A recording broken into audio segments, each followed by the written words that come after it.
What up, witches? I just want to give you guys my process real quick on how I actually make my manifestation boxes, since it is the thing that I sell the most in my shop. I figured I'd just tell you exactly how I make them. Actually, I should say manifestation boxes and altar boxes, because my manifestation boxes, my altar boxes technically are also manifestation boxes. They're just manifestation boxes that come with things inside of them, like herb jars, like candles, things like that. So yeah, I'm just gonna show you, will tell you how I make my manifestation boxes.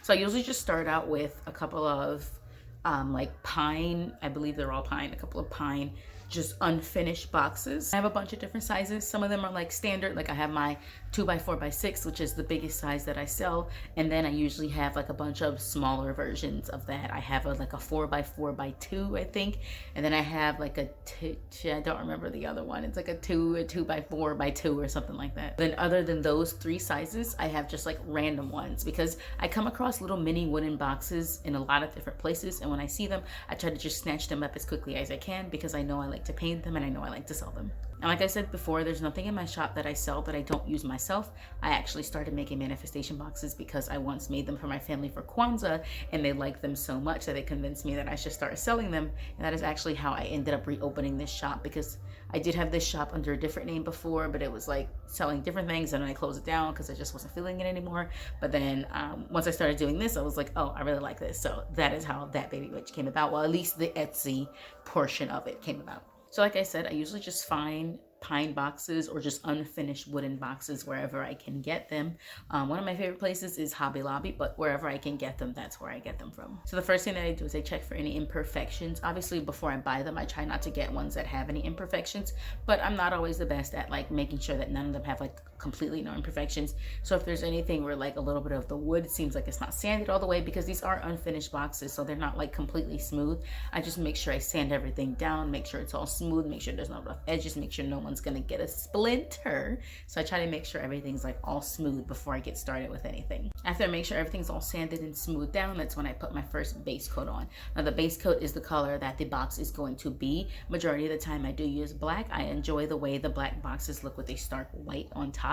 I usually like to do my designs in white and base my boxes out in black, but every once in a while I'll choose a different color. Like I've been doing yellow and blue lately. I did do white once, but I don't know if I'll ever do the white boxes again, just because they're really hard to get like very solid and opaque, because I don't want any of the wood grain actually showing, well, not wood grain, but I don't want any of the wood to actually show through.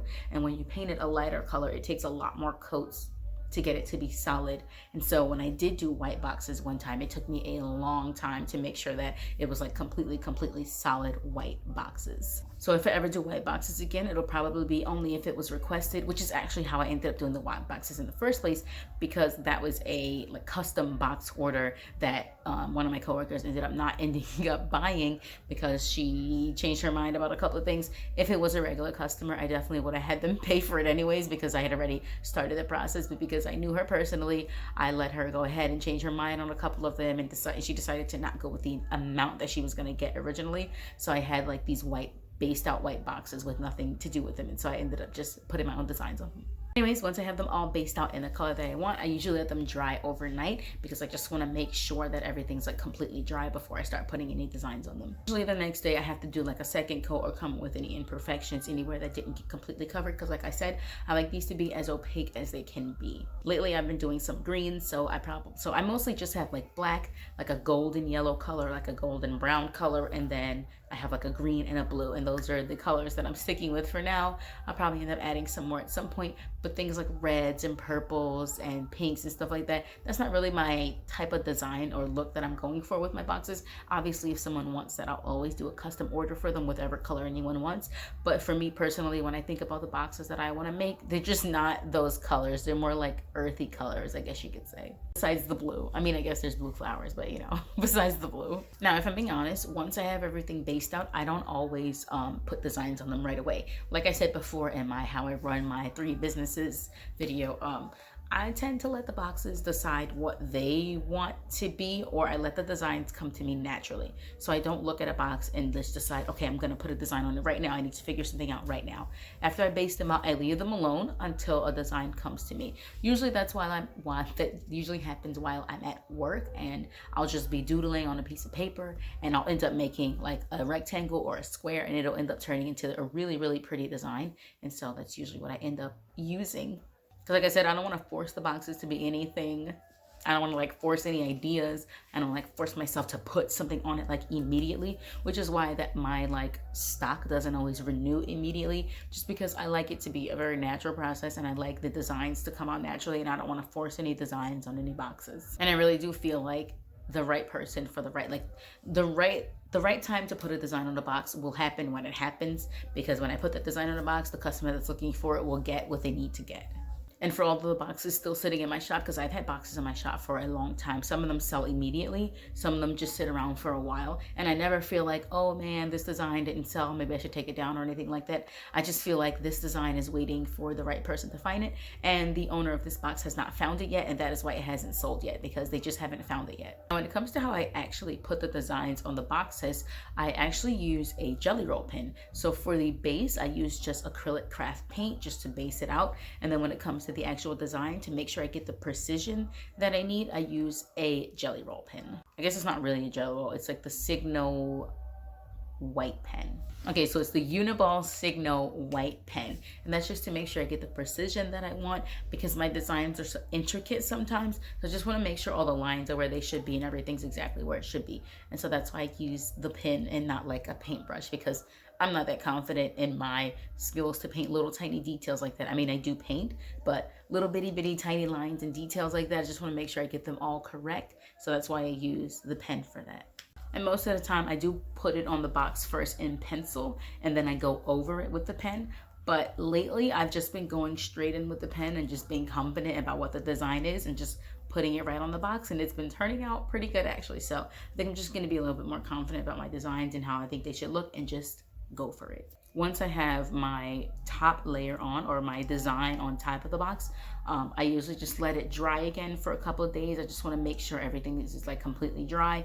Usually I just leave them hanging out on my desk just to make sure everything's good and nice and dry, because I don't want anything smudging. And then after I leave them on there for a couple of days and I'm sure they're completely dry, that's when I take them outside and I spray them down with a crystal clear top coat. And that's just to make sure that if any water gets on it or anything like that, that it's able to be wiped away. It's just to make sure all the paint is actually sealed, to make sure the white pen is sealed, and that nothing is going to damage the box, because it'd be horrible if somebody bought this box, brought it home, spilled some water on it, and then completely ruined it just by wiping the water away. I don't want that. So I make sure it's sealed. I put 3 to 4 coats on it just to make sure it's like good and sealed. After that top coat is on there, I let it dry for another couple of days just to make sure that the smell is gone, and to make sure that it's really sealed, just in case someone wants to buy something immediately. You know, I don't want to list something that's not completely sealed, so I make sure it's all sealed for a couple of days before I take them to their new home, which is their little storage cabinet, which is actually right below my altar, and that's where they stay until someone buys them and brings them home.